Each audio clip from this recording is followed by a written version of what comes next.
मेरे दोस्त एक मसीह भाई है हमारा, इंस्टाग्राम में मैंने एक वीडियो बनाया था बपतिस्मा के विषय में। तो उस भाई ने कमेंट किया था, उसका कुछ डाउट है, उसका कुछ और कहना है, मेरा कुछ और कहना है। तो मेरे दोस्त आप सबसे पहले इस वीडियो को देखिए।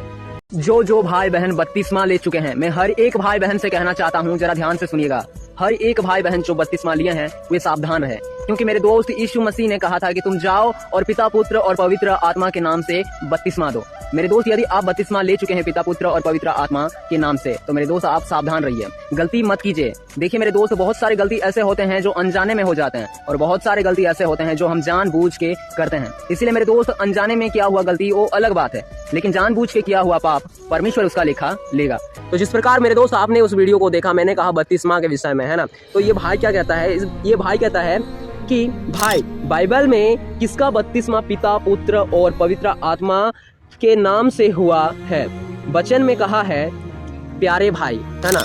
मतलब भाई का कहना है कि किसका बपतिस्मा पिता पुत्र और पवित्र आत्मा के नाम से हुआ है। सबको को तो बुलाया जाता है कि भाई प्यारे भाई, है ना। इस प्रकार उसका क्वेश्चन है। तो पिता पुत्र और पवित्र आत्मा के नाम से ही बपतिस्मा दिया जाता है ना। आप समझिए बात को, पिता पुत्र पवित्र आत्मा के नाम से ही बपतिस्मा दिया जाता है। इस बात को हम लोगों को समझने के लिए हमें पढ़ना पड़ेगा। देखिए यहाँ पे प्रेरितों के काम 2:38 में लिखता है ना। पतरस ने उनसे कहा, मन फिराओ और तुम में से हर एक अपने अपने पाप की क्षमा के लिए यीशु मसीह के नाम से बपतिस्मा ले, तो तुम पवित्र आत्मा का दान पाओगे। ध्यान दीजिए, क्या कहा पतरस ने? यीशु मसीह के नाम से बपतिस्मा ले। यीशु मसीह कोई एक नहीं है, वो कोई एक नहीं है, वो तीन में होते हुए एक है, अर्थात पिता पुत्र और पवित्र आत्मा एक ही है। वो कोई एक नहीं है, वो तीन में होते हुए एक है, पिता पुत्र और पवित्र आत्मा। और आगे कहता है, तो तुम पवित्र आत्मा का दान पाओगे। आप जब बपतिस्मा लेते हैं ना, आप जब बपतिस्मा लेते हैं पिता पुत्र और पवित्र आत्मा के नाम से, तो आपको पवित्र आत्मा का दान मिलता है। मतलब पतरस कहता है ना, तो तुम पवित्र आत्मा का दान पाओगे, अर्थात आप उस समय पवित्र आत्मा से भर जाते हो। आपके हृदय में आपका शरीर में पवित्र आत्मा भर जाता है ना।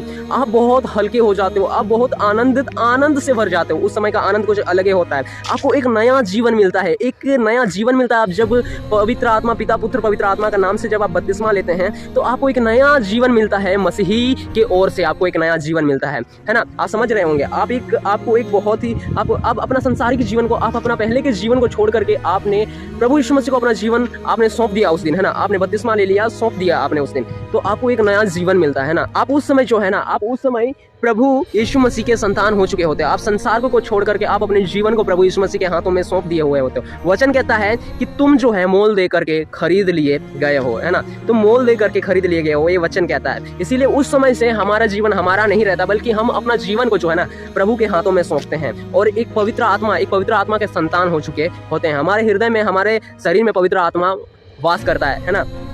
तो उस भाई का जैसे कहना था कि पिता पुत्र पवित्र आत्मा के नाम से कहाँ बपतिस्मा होता है। तो मेरे दोस्त देखिए, आगे मती को पढ़ते हैं ना। मती 28:19 में इस प्रकार लिखता है, यीशु मसीह ने कहा, इसीलिए तुम जाकर सब जातियों के लोगों को चेला बनाओ और उन्हें पिता और पुत्र और पवित्र आत्मा के नाम से बपतिस्मा दो। इस प्रकार कहता है, क्या कहते हैं? यीशु मसीह ने कहा कि तुम जाओ और जाकर के सब जातियों के लोगों को चेला बनाओ। प्रभु यीशु मसीह कोई जात धर्म नहीं देखते हैं, कोई भी जात धर्म नहीं देखते हैं। छोटा जात है, ये बड़ा जात है, ये धर्म से है, वो छोटा धर्म से है, ये वो धर्म से है, इससे तुम घृणा रखो, इससे तुम बैर रखो। इस प्रकार का प्रभु यीशु मसीह का शिक्षा नहीं है। प्रभु यीशु मसीह हर एक को एक समान, एक नजर से देखते हैं। इसीलिए प्रभु यीशु मसीह ने कहा कि तुम जाओ और सब जातियों को चेला बनाओ और उन्हें जो है पिता पुत्र और पवित्र आत्मा के नाम से जो है बपतिस्मा दो, है ना। बपतिस्मा दो, पिता पुत्र और पवित्र आत्मा के नाम से बपतिस्मा दो। तो मेरे दोस्त, हमारा बपतिस्मा पिता पुत्र और पवित्र आत्मा के नाम से ही होता है। और जब हम लोग बपतिस्मा ले लिए, तो हमारा जीवन जो है हमारा नहीं होता है, वो प्रभु का होता है। इसीलिए सावधान रहे। जो भी भाई बहन बपतिस्मा लिए हैं ना, तो सावधान रहे, है ना। वो आपका जीवन नहीं है, वो प्रभु का जीवन है। और आप प्रभु के जीवन में यदि खिलवाड़ करते हो, अर्थात पाप करते हो, व्यभिचार करते हो, है ना, बपतिस्मा लेने के बाद पाप करते हो, व्यभिचार करते हो, आप प्रभु के जीवन को, जो जीवन प्रभु यीशु मसीह ने आपको दिया है, पवित्र आत्मा के जीवन को यदि आप घात करते हो ना, आप जब वचन के विरोध काम करते हो, तो आप पवित्र आत्मा के, जो आपका शरीर है ना पवित्र आत्मा, आप उस जो पवित्र आत्मा का, जो प्रभु यीशु मसीह ने आपको एक नया जीवन दिया, उस जीवन का आप उस पवित्र आत्मा का घात करते हो, है ना। उसके विरोध में, जब पवित्र आत्मा के विरोध में काम करते हो, तो आप उस चीज का घात करते हो, अपना ही शरीर का घात करते हो, है ना। पवित्र आत्मा का घात करते हो, अर्थात उसका निंदा होता है एक प्रकार से। इसलिए प्रभु का निंदा किसी का भी नहीं माफ किया जाएगा, है ना, नहीं माफ किया जाएगा। बल्कि कहा जाता है कि मनुष्य का हर एक पाप और हर एक अपराध माफ किया जाएगा, लेकिन परमेश्वर के विरुद्ध किया हुआ पाप और निंदा जो है कभी नहीं माफ किया जाएगा। इसीलिए मेरे दोस्त बपतिस्मा लिया ना, सावधान रहना, सतर्क रहना है, क्योंकि वो जीवन हमारा नहीं होता है, वो प्रभु का होता है। और जब प्रभु का जीवन को हम लोग नष्ट करेंगे तो परमेश्वर हमें नहीं छोड़ेगा। वचन कहता है कि तुम जो है पवित्र आत्मा का मंदिर हो, है ना, तुम्हारा देह पवित्र आत्मा का मंदिर है, और जो कोई उस पवित्र आत्मा के मंदिर को नाश करेगा ना, तो परमेश्वर पिता भी उसे नाश करेगा। ये पूरा साफ रीति से बाइबल में लिखा हुआ है, आप देख सकते हैं। यदि कोई परमेश्वर के मंदिर को नाश करेगा तो परमेश्वर उसे नाश करेगा, क्योंकि परमेश्वर का मंदिर पवित्र है और वह तुम हो, है ना। आपने जिस प्रकार देखा कि इस प्रकार लिखता है, इसीलिए हमें पवित्र आत्मा के मंदिर को छेड़खानी नहीं करना है। बपतिस्मा लिए हैं तो सावधानी से रहना, और जो भाई बहन बपतिस्मा नहीं लिए हैं उन्हें भी कोई गलत काम नहीं करना है, कोई पाप नहीं करना है ना। हालांकि हमारा परमेश्वर, हमारे प्रभु यीशु मसीह ने हमारे लिए लहू बहाया है ना, अपना प्राण को दिया है। हमारा पाप जो है अवश्य क्षमा होगा, हमें पश्चाताप करना है। टूटा हुआ मन परमेश्वर के योग्य बहुत बड़ा बलिदान होता है।